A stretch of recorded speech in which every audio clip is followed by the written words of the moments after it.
Alright guys, before we get into this video, I wanted to mention something to you guys. We are doing a 1,000 subscriber giveaway as soon as we get there. We're on the road. I think last I checked we're at 840. So thank you guys so much for that support. We're growing every day and we appreciate every one of you guys. But we're doing a giveaway as soon as we reach 1,000. All you have to do to enter is, I guess I should tell you what you're getting if you win first. If you win the giveaway, you get a whole dozen free, I think there's Zombie Slayer Black Eagle arrows. They're awesome arrows. You get a whole free dozen of them. I think we might even cut them and glue in the inserts for you if you know how long your arrows are supposed to be. We might be able to do that, not 100% sure about that. We're also giving away a merch pack, which includes a hat, a 25 high hat. I don't have mine on, obviously. Giving away a 25 high hat, a 25 feet high sticker, which you can see the back of it right there. You can see the back of it. And we're giving away one free t-shirt of your choosing. All of that goes to you free, and all you have to do to enter is go on our Instagram, which is simple. It's 25 High Outdoors. One word, no underscores or dashes or periods or anything. It's just 25 High Outdoors. That's it. Go on there, click the post that says giveaway on it. It's I don't remember exactly what it looks like, but it has big letters that says giveaway. Click on that post, comment down below, and tag one person. All you gotta do is tag one person. It's free. It takes a couple seconds. Tag one person, and then DM us a screenshot that says you're subscribed. Like, go on your YouTube and click on one of our videos or something, take a screenshot. That's all you have to do. It's free. You don't have to really do much, and you could win, like, I think it's right over $200 worth of stuff. So it's a pretty good deal for you guys. It sucks for us, but it's a pretty good deal for you guys. But help us get there, and hopefully you can be the one to win $200 worth of free stuff. Thank you guys, and enjoy the rest of the video.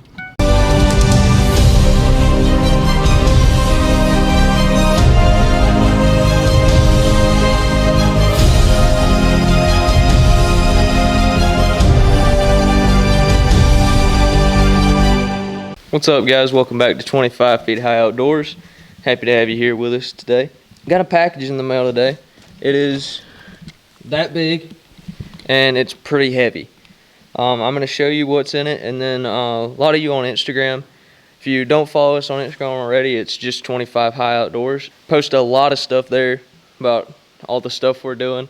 If you want to follow us, go ahead, but a lot of you who do follow us on Instagram, I put up a little poll on my story and asked if you want to see more about my kayak build or whatever, and it seemed like pretty much everybody did. So I decided I'm going to start off with a little bit of a kayak overview, and then after I open this box, and then we'll get into what the video title is really about.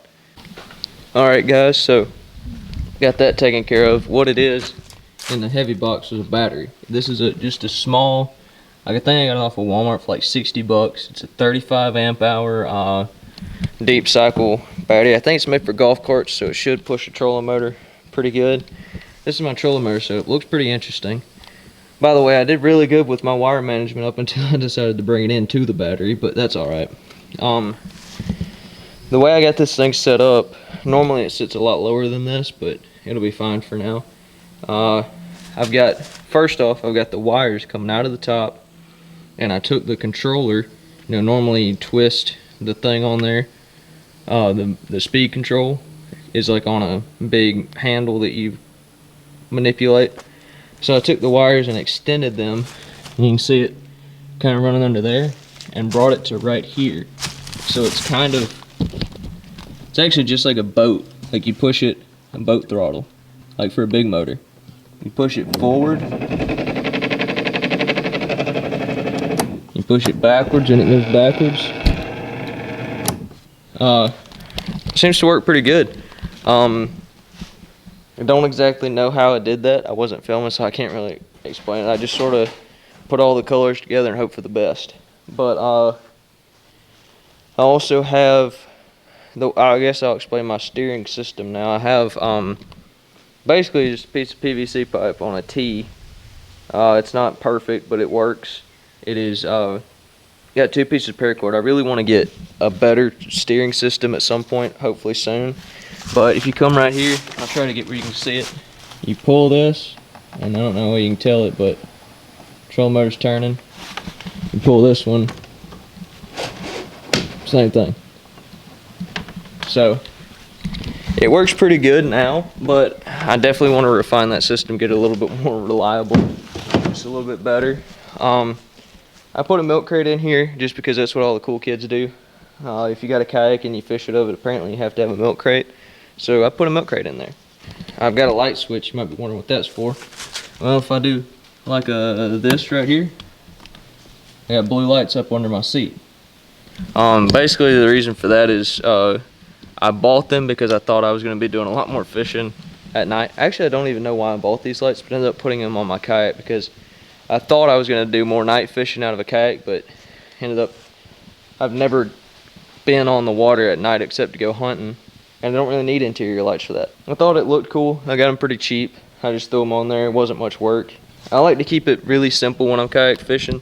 This may look like a lot, but it really, once you dial down your system, it really simplifies everything. There's a little brown. So yeah, that's basically my kayak setup. I've got me a measuring board. Usually when I'm kayak fishing, I usually take 2, maybe 3 rods, just depending on what I'm doing. And I'll keep like 1 box of not ammo. I like about 1 decent sized little Plano box full of tackle. And normally my kayak trips aren't too long, so I'll just keep enough there where if I happen to break off, I can retie.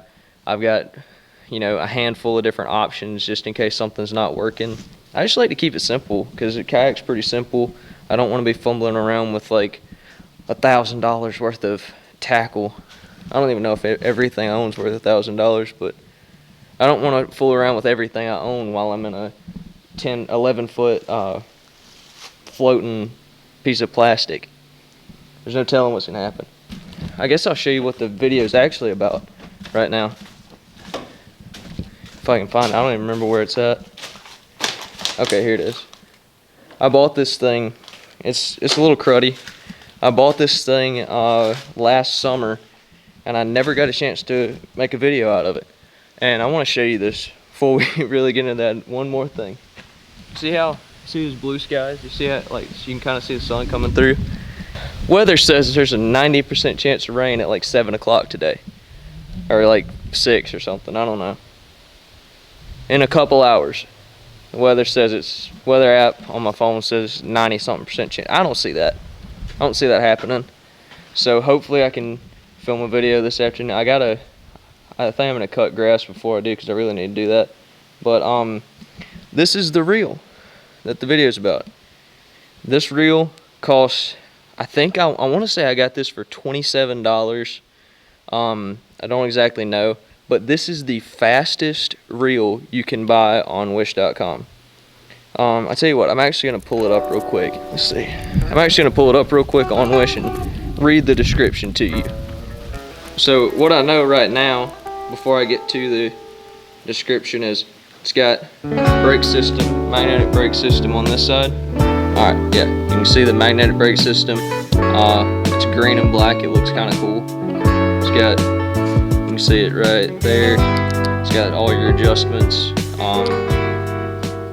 It doesn't look bad. It looks like it costs $27. Let's see if you can see this. You see that right there? It says it's got 20 bearings, 19 plus 1. It claims it's got 20 bearings. It says Mego 301 Lizard. But what's really, really interesting about this is it is 9.1 to 1 gear ratio. That just seems, that plus the 40 bearings it has seems just crazy for a $27 reel. So hopefully here in a little while I can actually get out and test this for you guys and give you my thoughts. Alright guys, so somehow I actually found the actual ad for this reel.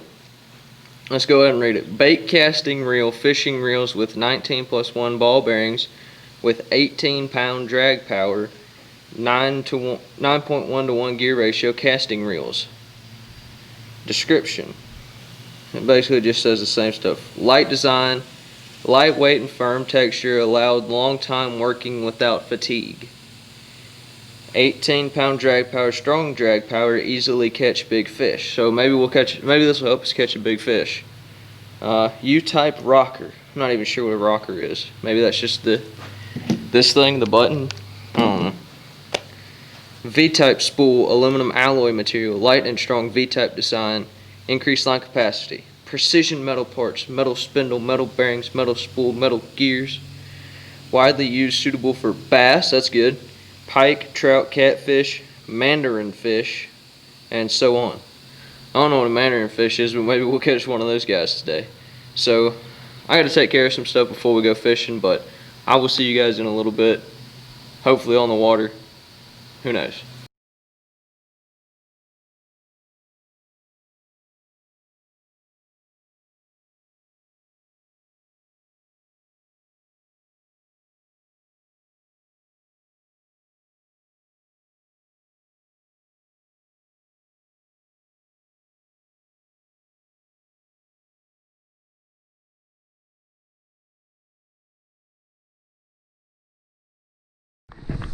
Alright guys, I just threw this reel on an old rod.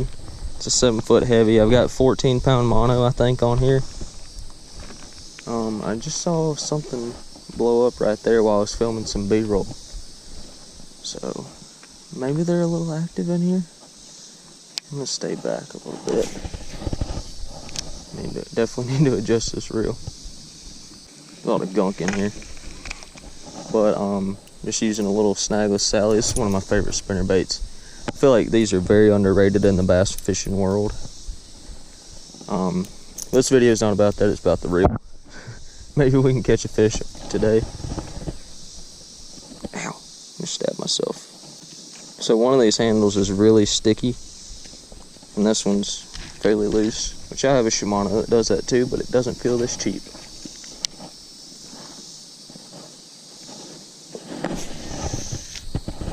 Oh, there we go. It's always good.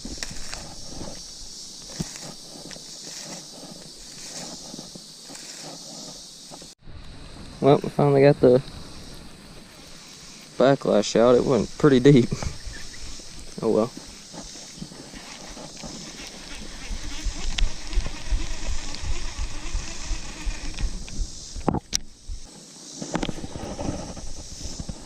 Well, dang. Every cast ever since I backed it down just a tiny bit. That wasn't even a hard cast either.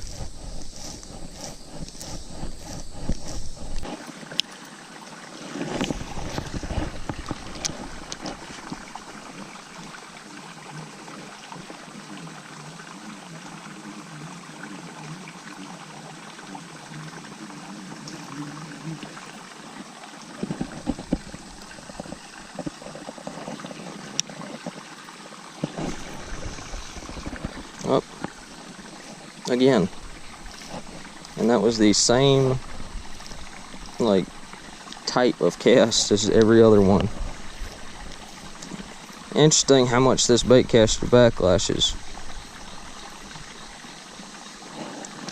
Maybe I don't have it set right, or maybe it's a problem with the $30 Wish Baitcaster. I'll let you guys decide.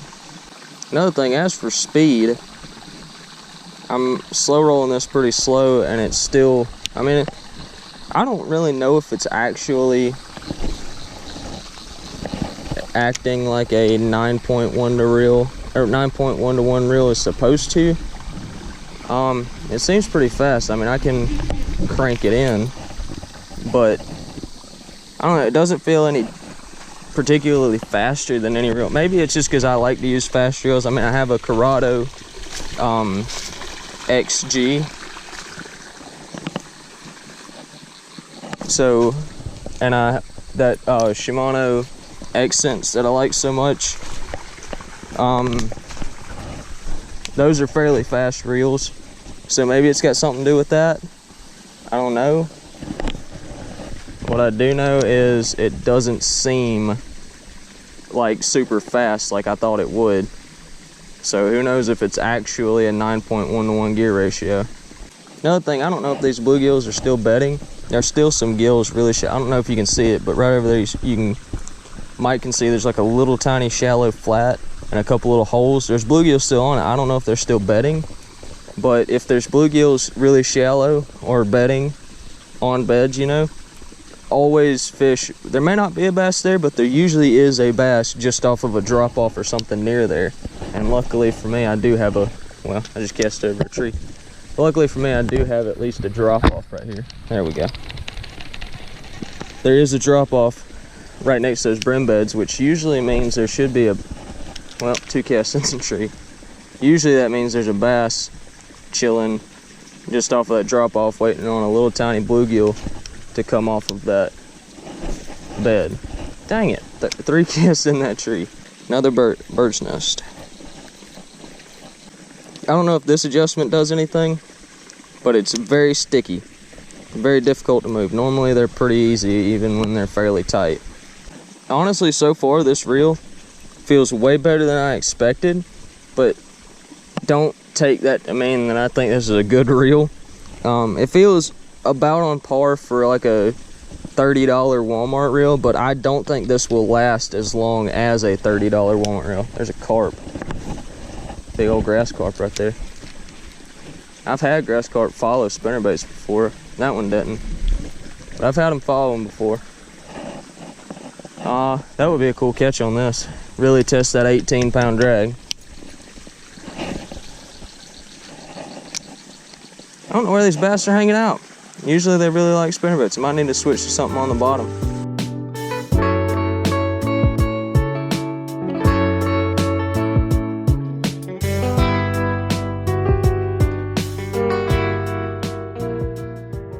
Well guys, this is going to be our last attempt with the old wish reel, I think. It's been a grind. I think, so about a year ago, I want to say, CADE made a video with a wish combo, and his video is performing pretty well, so I decided to make this video. But he didn't catch but like one fish. I think wish fishing products are just cursed. Not only are they bad, but they're also cursed, because me nor CADE can catch a fish on wish combos or reels or anything from wish. So I don't know, I'm back to square one. I'm at the famous pond that I come to all the time, and I'm trying a lipless crank. I've never tried it out here, but I think Nolan's had some pretty good success. I'm also going to try the other pond. I'm not going to give it too long. I might, with this light rain going on, I might actually try a whopper plopper, because I caught a whopper plopper bass the other day. It got me thinking maybe I could catch one here. So who knows? We're gonna give it a shot. Y'all stay tuned. All right, guys. So I'm gonna start off by saying a couple things about the reel. I think I calculated up. I fished with this for a total of 4 to 5 hours, maybe, and first cast, I just want you to hear how it sounds. Maybe you can hear it over the waterfall. I don't know, but I just want you to hear how this reel sounds after just not that long of fishing with it. Oh, that cast actually wasn't bad. Usually it sounds like crazy bad. But, it's grinding. It sounds rough. And you have to, I don't think that the magnetic braking system, I don't know if I just got bit or if I think I just hit the ground. But I'm pretty sure that the magnetic brakes don't work, because you have to have them. See, I've got it set on 10 right now. I don't have it set on max, but I have to set it on 10 for it to cast, like, at all. And it doesn't cast very great. This thing does have some pretty decent casting distance, not gonna lie. There we go. Oh man, this reel feels rough. That's the first fish I've ever caught on a lipless crankbait too. Holy crap. I know it doesn't seem like much to you guys, but that bass is huge for this pond. Well, not huge. He's big for this pond. I know I've mentioned it in previous videos, but we've been doing, me and my buddy Nolan have been doing some management to this pond. We took out a bunch of the bass out of here, and the brim population just exploded. And now that's not a big bass by any means, but it's a lot bigger than what we usually see out here. So I'm pretty happy about that. Sorry about that, buddy. I just want to get a thumbnail picture real quick. All right, guy, we're letting you go. Off to live a good life. Thanks for the thumbnail. Thanks for letting me catch you. Thanks for letting me complete this wish challenge. I never fish with lipless cranks. That is the first fish I've ever caught on one. And it was right where I knew he'd be. I know I mentioned earlier in this video, right off of a brim bed is where the bass hang out. And sure enough, that's where he was. Well guys, maybe I was wrong about the old wish reel. It's not as trash as I was originally thinking. That's not to say it's not trash. I mean, when you cast, like make a bomb cast, it goes zzz, and that's just not a good sign. It squeaks when you reel it in. See, watch this. This reel handle, they're made out of really cheap, this whole thing is made out of really cheap plastic, cheap materials, but like that one spins freely. This one almost doesn't even spin. Like you have to force it to spin. And that was like that out of the box. I don't know about the drag. I don't know if it really works, because I didn't catch a fish big enough to test it. And the magnetic brakes barely work. You have to turn it all the way so it doesn't backlash every cast. But it's way better than I expected. I expected to spend $30. I expected to waste $30 on a Chinese reel that was just absolute junk. That's what I was totally expecting, but it turned out it caught a fish. You can catch fish on wish stuff, but I wouldn't suggest spending your money. If you got $30 to spend on a bait caster, that's all you've got. I would not waste my time on wish. I feel like, I don't know how much they cost, but like the Abu Garcia, I think it's a Black Max, those are almost indestructible. They're not great reels, but they're indestructible. They're the best ones for the money. Like the cheap loses, the Silver Max Abu, that's a good one. I had one of those for a while. If you got a very limited budget, I would feel better about sending you to Walmart or Academy, or even the Bass Pro brand reels are even better than this. But honestly, it's not near as bad as I thought, and it's starting to rain. I hope you enjoyed. I'm gonna get out of this this rain before it gets any worse. But always remember to live life 25 high, and we'll see you on the next one.